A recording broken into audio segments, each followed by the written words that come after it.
Gawin mo ito mga katropa para hindi ma-stalk ang mga post mo sa mga hindi mo friends sa Facebook kahit pa hindi nakalock ang Facebook profile mo. So kung paano, sundan mo lang ang video na ito.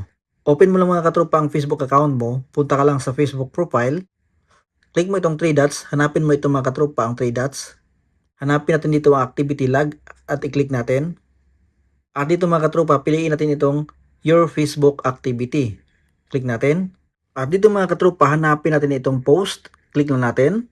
At hanapin natin itong your post, photos and videos. Click natin. At dito mga katropa, click mo lang itong all. Pagkatapos, click mo itong 3 dots mga katropa sa baba. Click mo itong change audience.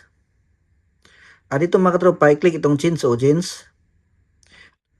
At pipiliin mo dito mga katropa itong friends para mga friends mo lang ang pwedeng makakita sa mga post mo. Kapag may mag-stalk mga katropa na hindi mo friends sa Facebook ay wala silang makikita kahit pa hindi nakalock ang Facebook profile mo.